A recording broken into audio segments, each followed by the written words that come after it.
It's actually And one of the favorite tools. Tom Tibbet's here. His family has been doing no-till for since We started.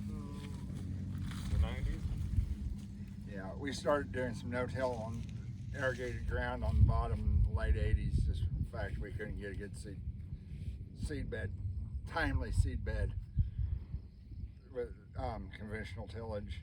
So we started some skip till, planting corn, no-tilling corn and the soybeans. It's like, oh, well, we just plant the soybeans and the corn stubble and leave the tillage out. And mid-90s, my dad was involved with some of the no-till groups around. And we went full-on no-till on all of our owned acres. This is I haven't done a lot of cover crops or anything on this, or grazing on this field, but it's convenient for this being on an all-weather road. But this is a good example of some of our upland, what I consider upland conventional no-till.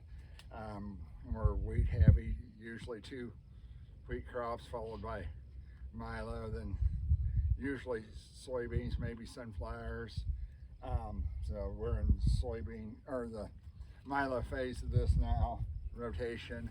You can see there's, normally we have more residue, but our wheat's been so short, we done that. And I had some oats and peas in the drill.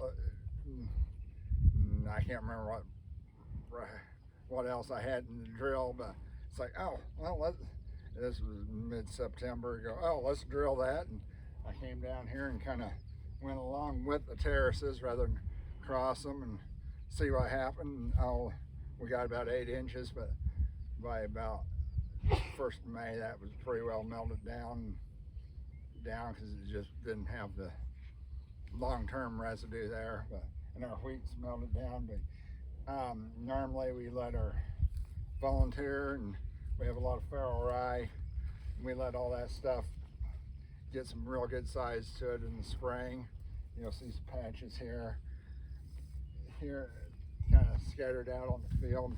So we'll let that get knee high or a little better, and where it's a more durable residue. A lot of these fields, and we've noticed in those places we don't have the palmer pigweeds growing, and we're so it's, I always said it's unintended cover crop.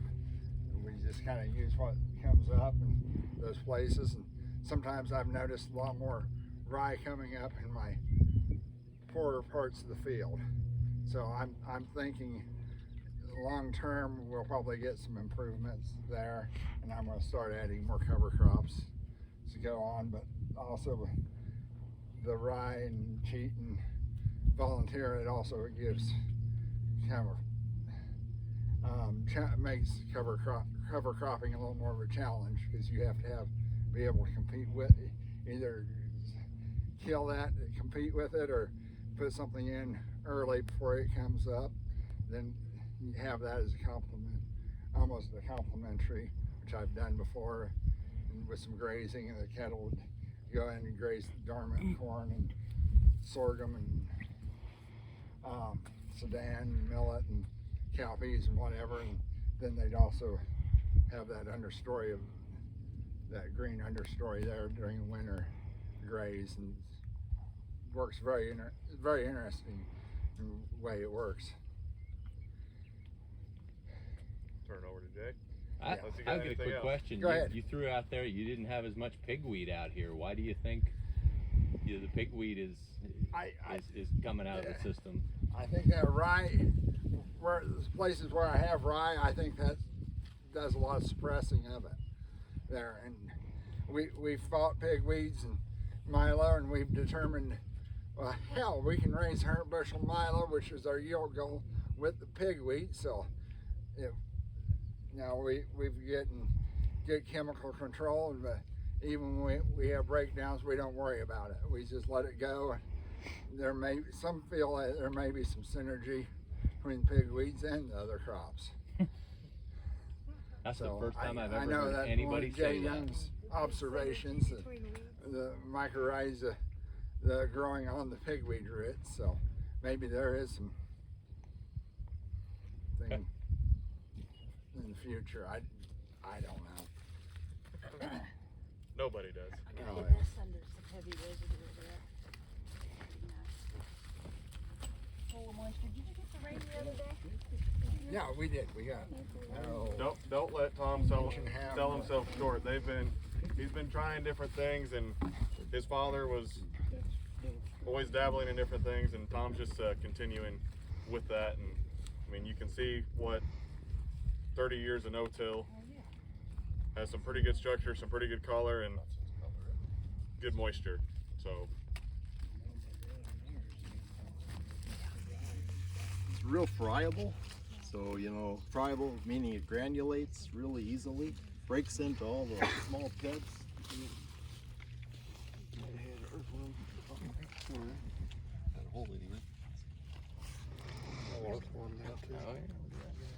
Nice. Good little sample. So you can tell a lot by Come on, the somebody else feel take of the soil. handful of soil.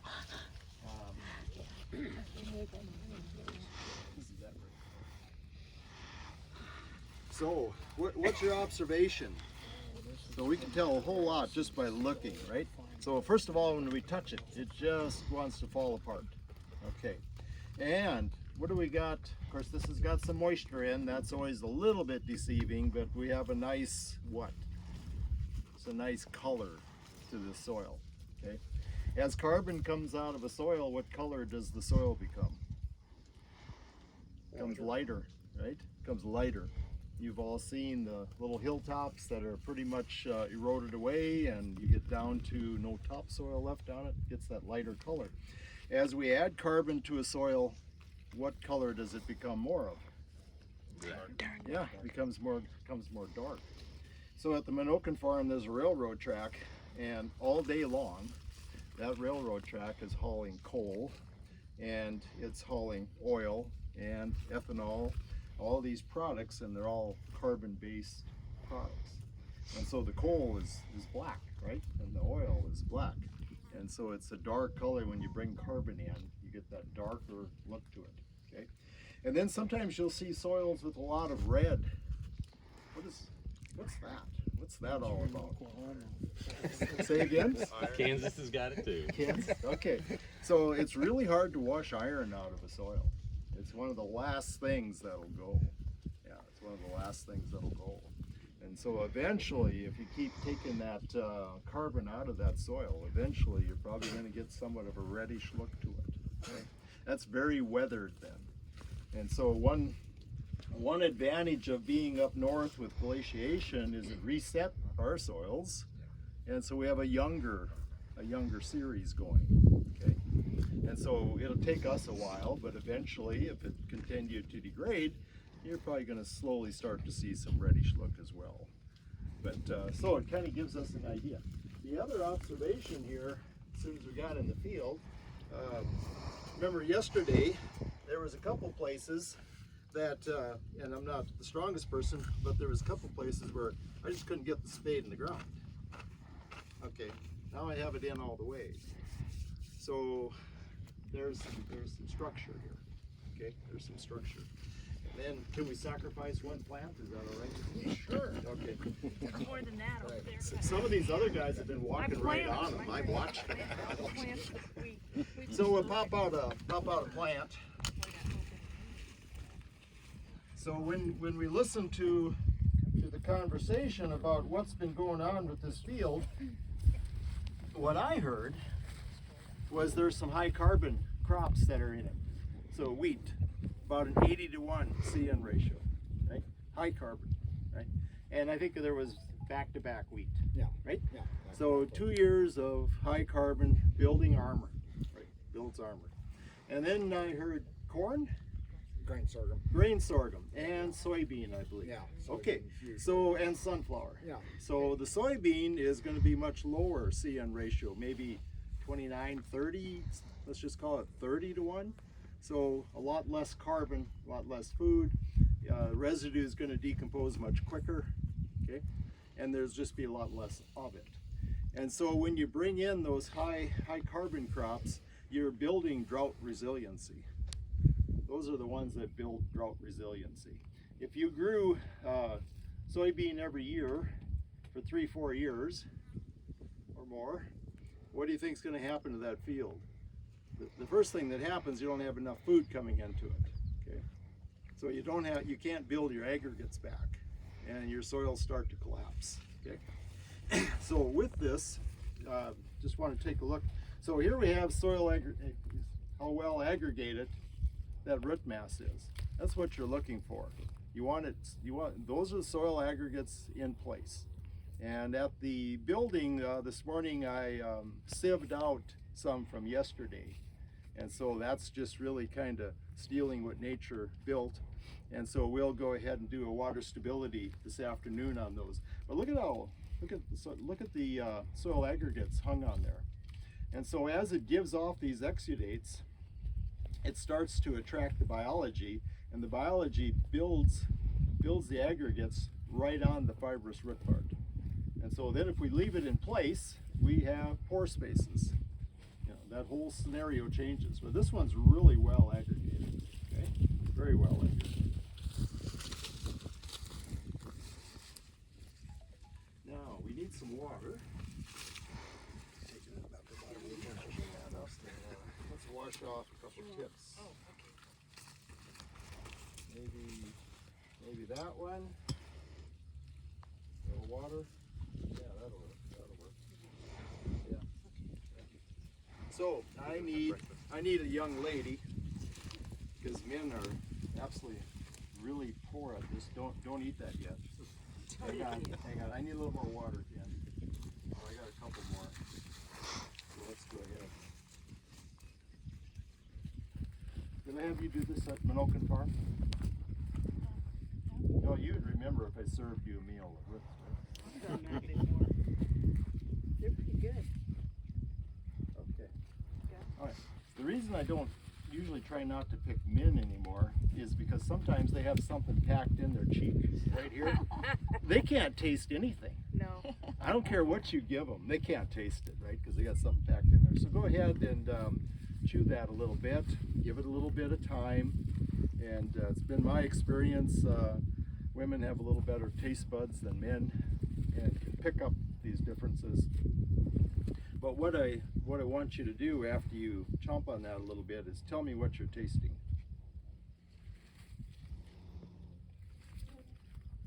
It almost tastes like a sweet pea. Almost like a sweet pea. So what do we got going? What's this plant doing prolifically right now? Mixing nitrogen. Yeah, it's giving off these sugar exudates, and that sugar, that's the carbon. Okay, that's carbon. That's the fourth part of carbon. You got the grain, you got the above ground residue, you got the root mass, but now that is the sugar exudate. You can't just keep eating those. You have to know when to stop. Corn is a little easier to tell. This is milo, right? It looks a lot like corn, but we don't grow milo. So consequently, corn's a little more prolific and has maybe a little bit larger root tips, giving off the exudates. Now eventually this plant will quit doing that. And it's going to convert that energy the other way, because it's going to make what? It's going to make grain. Yeah. So how big does it get when it starts putting it the other way? So 4 to 8 weeks is a normal range for a plant. In that range, okay, give or take. And so all these plants do that to form the association with the biology. And once you form the association with the biology will deliver water and nutrient to this plant in exchange for that carbon taste that she just got. That's their energy. So that's one of their principal foods. So imagine this now, back in the day in my neck of the woods, probably a third, especially when I was a kid growing up, a third of your farm had no crop on it.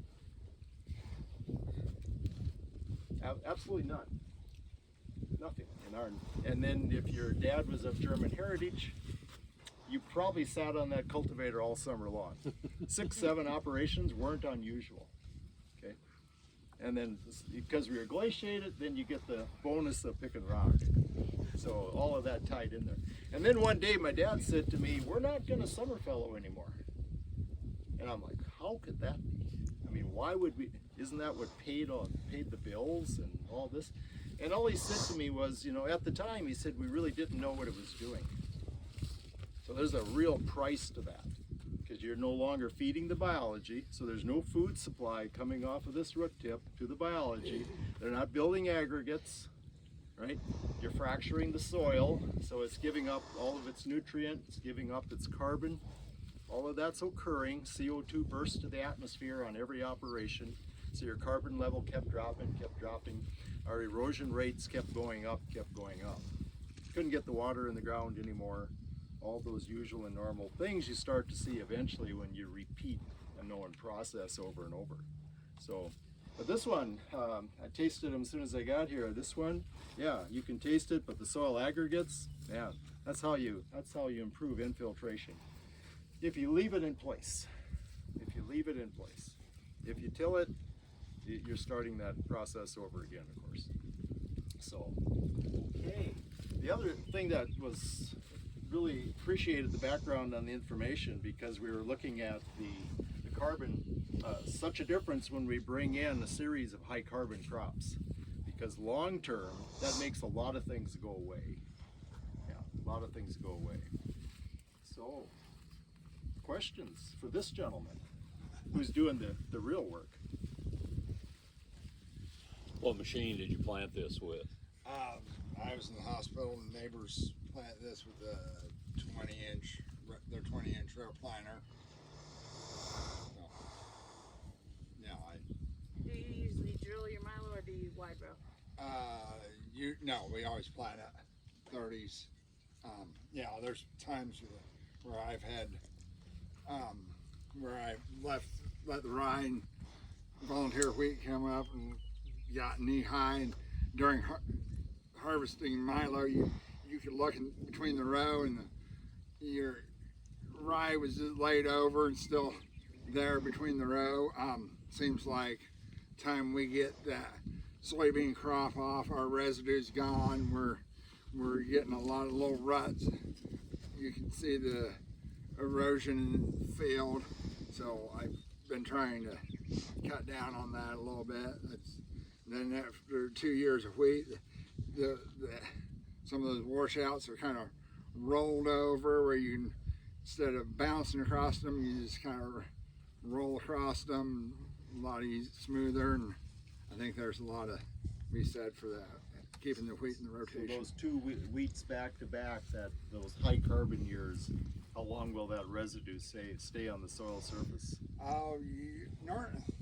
This is a poor example of it, but usually you'll still see a lot of the residue on the milo. The following year. Yeah, it'll be gone by the time you plant soybeans. Okay. No, and it's look a lot like some of this stuff here. It's breaking down, but Maybe your system's speeding up. Huh? Maybe your system is speeding up and your residue isn't lasting very well long. could be. So one of the tests we're going to run right after lunch is Solvita, which would give you an indication of what Tyrell is talking about, is how active that soil is with respiration. So those are pretty low cost ways of taking a look at some of these indicators. Would you be okay if we did infiltration? Sure. Okay, Great. All right. We just happen to have a metal ring. Do you want to compare real quick? So that's from over there. Hasn't been no-till quite as long as that right there. Okay. And then this is from the railroad right away. Okay, so this one is shorter term no-till? Yeah. Okay. I don't know what did that used to be before You want my shovel? Tom started farming? Yeah, shovel would probably Probably continuous wheat. Was it continuous wheat with Yeah, it would have been continuous wheat before they bought it. right Just conventional? conventional till. Good. Yeah. A lot of times they had flapping. Right. Or Right. taking over You lost the nerve. Okay. 5-6 times. So this one is a shorter no-till field, is what I'm understanding, Tyrell. Okay. What do you got here? So about 3 inches, roughly 3 inches down, we've got this tillage layer, right? So when we move into no-till systems, the goal is to kind of heal that. So that takes soil aggregates being built in place in order to do that. Not quick. It's not typically quick. So Tyrell, are you in the row? Yes. Perfect. Yep. Perfect. In between 2 plants. Okay. So Tyrell's so hard to deal with, and I gotta keep an eye on him all the time because God only knows what he's really doing. Okay, so you look at that blocky structure. So some of that starts to get what soil scientists would call massive, starting to get a bit more blocky. But these layers, you can see how as soon as you touch it, how they break horizontally. Those are the things that we're trying to fix, and that's what makes us more resilient. You get way more rooting mass, deeper, and you got way more soil aggregates in there. You hold more water. You get more air exchange. Generally speaking, less disease, because when weed pressure is associated also with poor soil quality. So when we don't have really good aggregation, we typically, plant succession brings weeds in to heal you. It wants to heal you, right? We just don't like the healing. Too much He's healing. got sunflowers in it now is what it looks like to me. He's got double crop sunflowers in it, so it'd be interesting to see what it looks like next year. So this was out of the railroad line here? Yep. Okay, do you see much for horizontalness in here? No. So when we were at the native rangeland yesterday, at Cade, right? When we were there and I put the spade in the ground, couldn't find any horizontal layering. Probably never been tilled, ever. So it's never been tilled. So that, that becomes a man-made scenario. But look at the structure on this. And the root mass sticking right out the end. So not much for horizontal blocking. All indicators. So we're going to put in an inch of water. We need a green leaf or two, or we got residue? Oh, So there's some look residue. at you. Look at you go to town. Yeah. Ready? So guys, Tyrell's got a green leaf in there, and somebody got a timer. Got it. Okay. You got about 444 mils roughly. According to Candy's measurements. All right. Okay. Okay. So we give that We'll leave the jokes give aside. that a little bit of time. If you can be less than 10 minutes, that's a good indication. If you can be less than 5, I like that even better. But less than 10, that's not a bad deal. So you look at that, and if you're under 10, what is that? 6 inches in an hour? That's rough math because it doesn't always work out like that, but it gives you an indication. So really what that is good to take a look at and compare it to something else on your farm. Compare it to a railroad spur, or compare it to a fence line. You got fence lines left, right? A few. We took most of ours out. We took out the fence lines, we took out the old farmsteads, took out the grasslands. Go ahead. Give me 3 rows. Not many. We used to be the 3-row state, single row trees on cropland.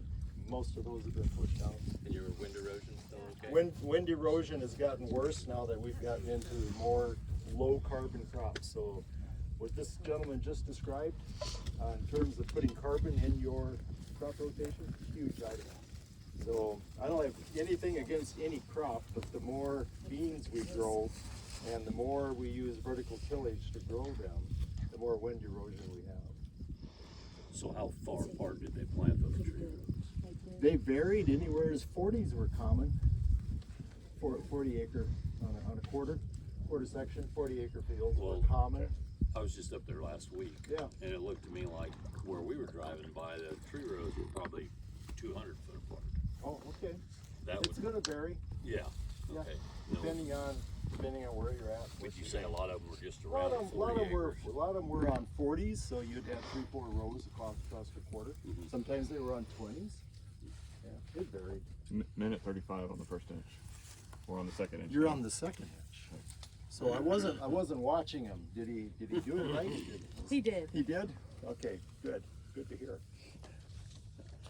So a minute 45, does that give you a pretty comfortable feeling?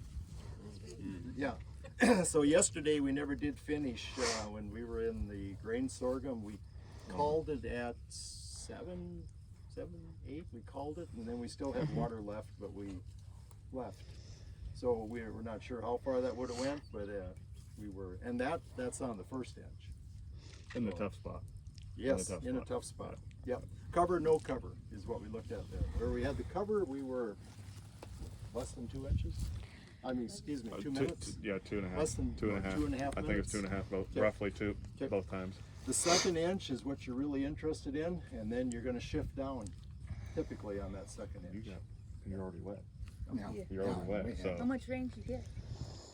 Neighbor over there, I think somebody said they had inch 30 Saturday night. This And past. And it came hard. almost- Came Yes, hard. it came very hard. Yeah. I was going to ask you, Jay, on the in the 30s, we always hear the dust quit blowing because they changed the farming practices. But they were still doing fallow. But were they doing like a green fallow and just letting volunteer and weeds grow until like July before they started getting ready for wheat? And then in the 50s that changed to where you got to take them out, or because something had to change. In our neck of the woods in the central Dakotas, there was no green fallow. Ever.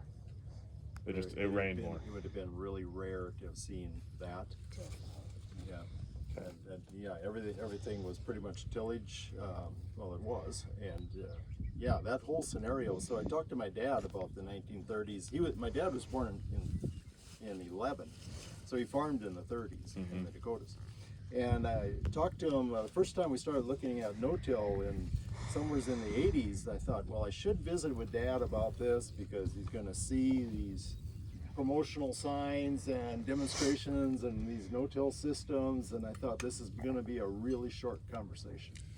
And so I get a hold of him and I say, we're looking at something called no-till, and we're looking at seeding directly into the previous year's residue. And he said an interesting thing to me. He said, you know what the number one problem was in the 30s in the central Dakotas? He said every year the crop would come up. It was all tilled, yes. Every year, though, it would come up. And he said then it would blow out. And he said we'd lose the whole field, whole quarters. He said it would just blow out. And he said then we couldn't stop it, and it would just continue on. And he said, planting that into residue like that, he said it probably wouldn't do that. So he said, you might want to give that a try. And then he walked away.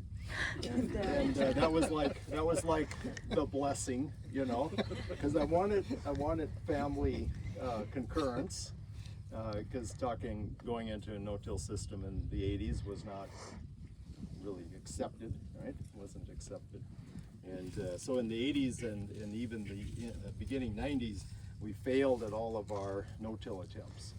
And then finally, getting up around 93, 94, we started adding diversity. We added the row crop component to the small grain component, and it rolled. And it was also coming up from South Dakota, coming up north out of Pierre into the Bismarck area, and it just kind of came over us like a tsunami thing. And so then the diversity drives it, and everything associated with it, weed control and all this. So then at the Minokan farm, we also added sunflowers with cover crops, and because of this gentleman right here, Mr. Griffith. So he gave us that a lot of years ago. I took that. I wasn't just killing time drinking coffee in the hallway someplace with them. I took that concept and we've applied it. That concept works. That's worked in our environment. That works. And so you're planting it with the covers, because we have a short season, and I'm always looking for a way, how do you put a cover crop in a short season? Because we get driven out of the field by snow, on corn and probably on flowers, but corn for sure. So we're always on the edge of the season. And so then if we start growing our covers with the crop, that was a game changer. But now you're asking for another hurdle. Right? You're asking for another, that's an acceptance thing. Because we all start with, well, that can't work. That can't work. And so then you start looking at how do you make that thing play out, and then from there. But then all of a sudden when the fields we planted like that, with the covers, the interesting thing was the insect world, the wildlife world, everything that you like as life is in those fields. And then you have to get past that hurdle, right? because back in the day, I would kill all that. First half of my career, I'd have killed all that. The only good bug was a dead. Yep, the only good bug was the dead one, and we would not just kill it, we'd kill it dead. And there was no mercy, and we'd do it over and over. That didn't get us anywhere. That just simplified our landscapes. It's a good thing we know about beneficial insects now. Yeah. That there's some And there's good way more of them than there are the bad guys. Yes, exactly right. So we're slowing down on the second inch. Not uncommon. Right? It's not uncommon. That's why you do the second inch. And then you get yourself what your indicator is. And so this one's going to sit there a little while and stare at us. Well, it might have got a half in from the other night. So inch and a half. Yeah. So really, when you do this, if you already have moisture in the ground, you don't have to do the second inch. Right? That's what we've always done. Here we're kind of pushing the system because Saturday night we had rain. I usually do that soil moisture by field. Yep, And yep. if you get about 30%, consider that. And your there's inch. good moisture in this soil right now. So very good. No, we're good. Questions for this gentleman? Well, I got a question for you. You might be interested in, I guess. So, looking at this field and kind of what we've seen here, what would your next step be, or what needs to be added or changed, or? I like cover crop windows. So I like the soybean came to my mind when I heard him say soybean. My thought would be, how do I plant soybean green? And it sounds like you already have some rye in the system. Yeah. So if you can have rye ahead of the beans, I would like that. It doesn't have to be rye. It could be triticale. It could be winter wheat. I think there's different ways to do that. But because those beans are such a low residue crop, and because they'll decompose so quickly, and you'll have bare soil so fast, how can we go ahead and give that up? Especially since you're following it with your sunflowers, right? After beans, or What are do you you? double cropping at all No, after no, Milo? No. no. Well, no, I may very well put rye or wheat or something in after the Milo, or even oats this spring. Just something I can get in and get some growth on it. And oats is another fibrous, higher carbon plant. Not as high as wheat, but it's a higher carbon plant. Oats is, and it's typically a pretty good protein. You don't want to you don't in this area in Kansas in general. You don't want to drill into your milo stalks because it's an excellent forage resource in the winter. And if you run a drill through it, you run the risk of. So breaking loose and- I've done that before in like a super dry conditioned, and we planted a cover crop into a harvested crop, and of course it sized it all up, right? Down 7.5 inch strips, and then we got one of our gentle breezes for 3 days, and I lost a lot of residue. Yeah, I took a real kicking on that one. So there's always that. Something. Yeah, there's always that. Takes water to make the system work. I know the guy that planted this for you. So he's double cropping feed with 20-inch rows behind their wheat. And they're wanting to take it off for hay, and then they're going to go back in, hopefully between the rows, and plant a cereal with their 20-inch planter again. But they'll maintain their rows, but then still get their living root. There you go. There's always a way, Yeah. but you got to think about these Yeah. things, because it's easy enough to shoot yourself in the foot. Right. We rarely ever do that in my land. Well, hello. That honeybee or what? Neither. It's something else. It's a big old dude. We're friendly. It's good. Any other questions for this gentleman? Well, for you or for him, we have ground that we do a 3-crop rotation with milo and soybeans. He's a big old dude. And I guess when we started to no-till, I was hoping to see this residue build up.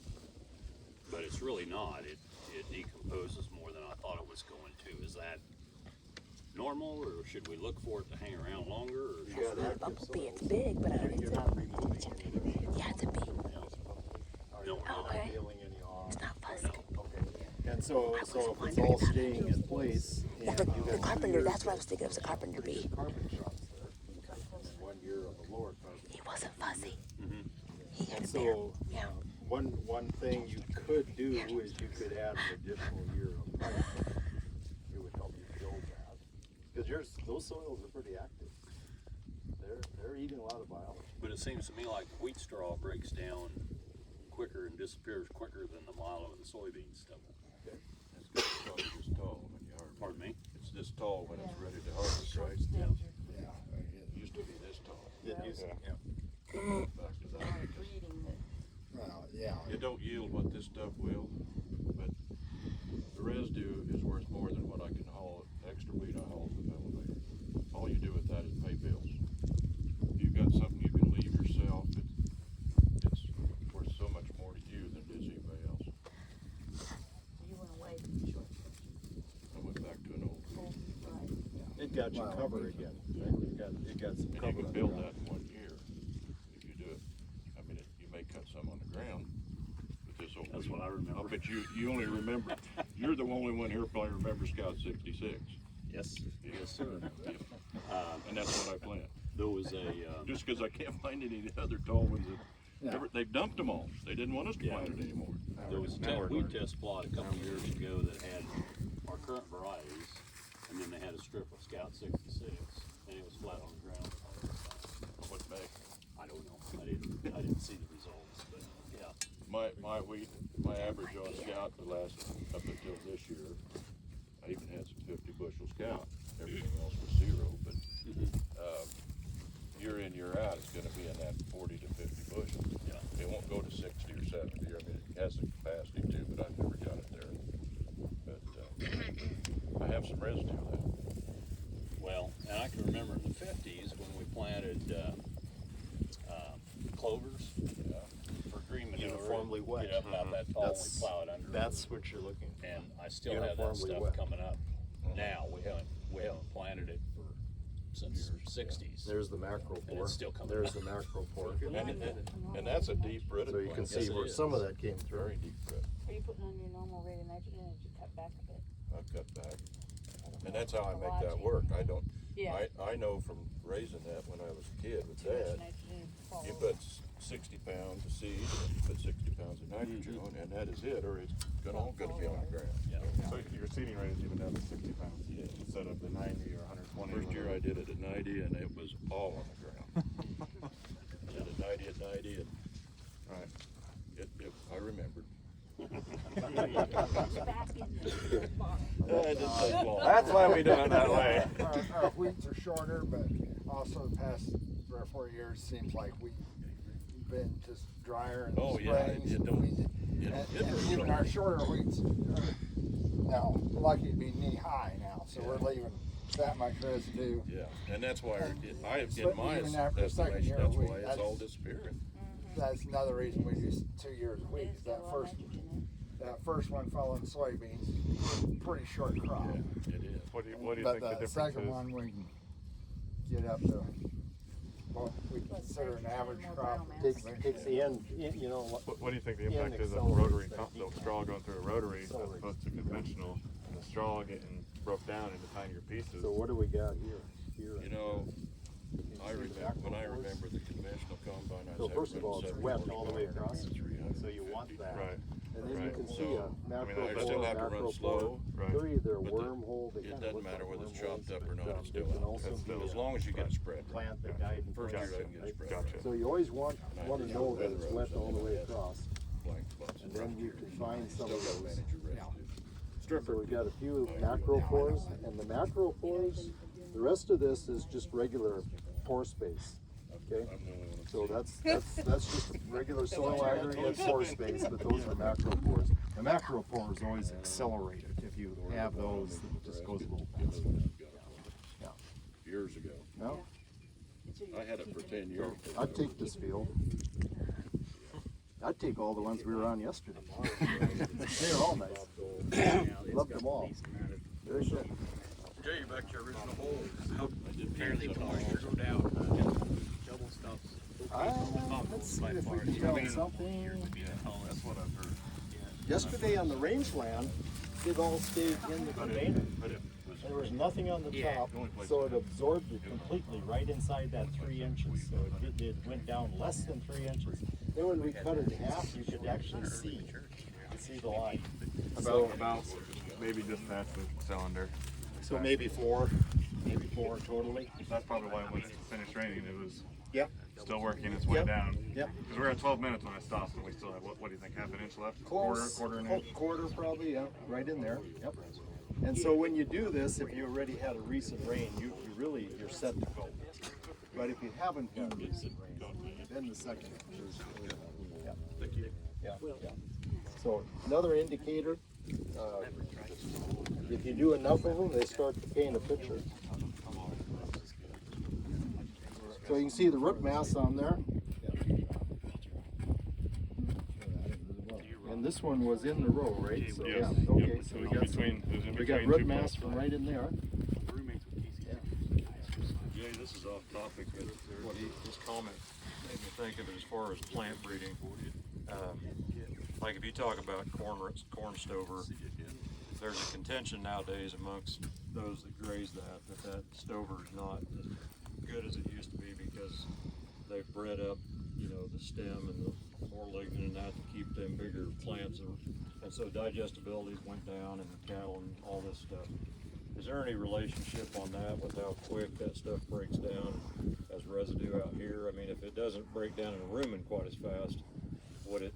Yeah, what I've seen, a non GMO is probably going to break down quicker on the soil than the GMO, which is in our neck of the woods. It's made to stand into winter, Right.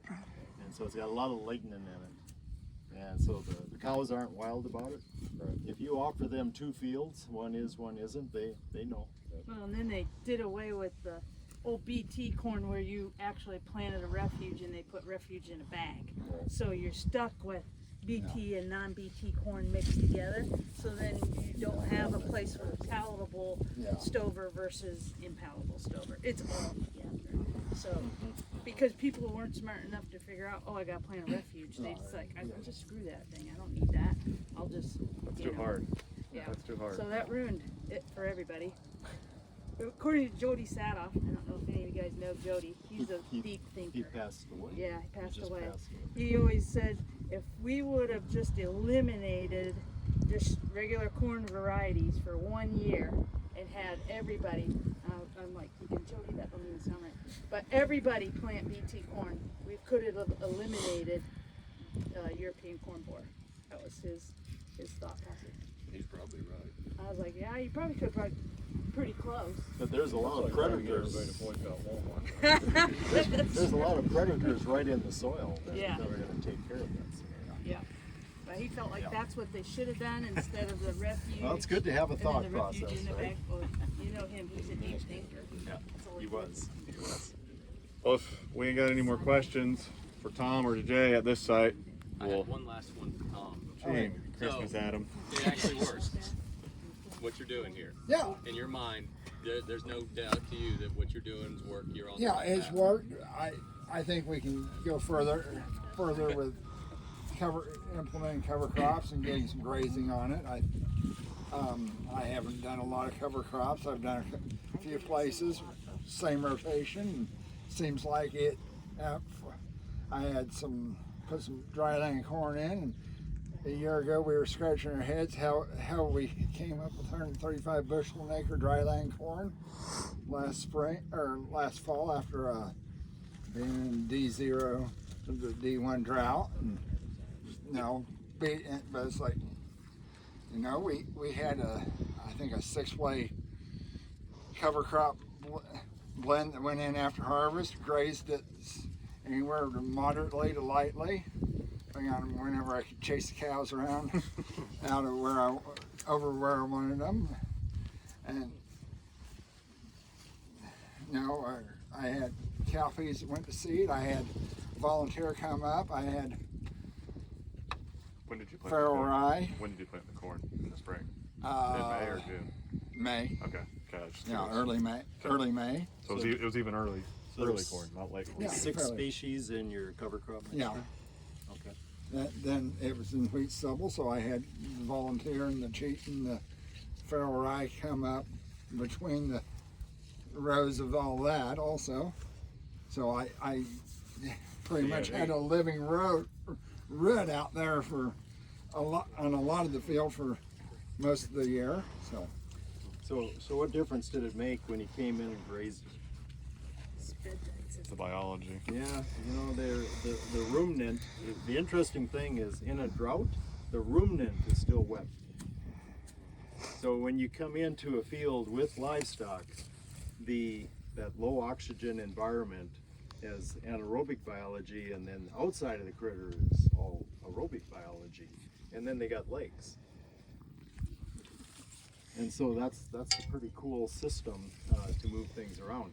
The other thing is, when you bring in livestock, you make food available for the biology that day. If you don't bring the livestock in, they have to wait for some decomp to happen. Right? They got to have decomposition going on. But when you bring in livestock, you made food available that day through the ruminant. That's just a huge biological end, and they don't care if there's a drought or not, right? The ruminant is a big old tank, and it's wet, and they're going to process that, and they're going to make food available, and the biology can consume that food. So there's a huge benefit to having them in there. So I'm hearing conflicting things here, though. If we're trying to save a lot of residue out here, but now we want to bring livestock out here and speed that system up so it's breaking it down faster and making that system work faster. How? It's always a balance. Always a balance, right? Okay. Right? So in a drought year, which way would we want to go with that balance? You're going to end up probably harvesting less material off of there in a drought year because you're going to have less, right? So it's always a balance as to how long what was the quote? Chase those critters around? Yeah. Right? Yeah. That's code for they need to get to another paddock. Yeah, and a lot of times it's like, oh, well, they're going back in pasture to stricter water, so I kind of, we're on the poly wire up across this way this time, and even in a drought, you would suggest grazing of covers. Just watch how much you're actually taking. We graze them every year. Every year. And we graze them every year, but on a drought year, it's going to be light.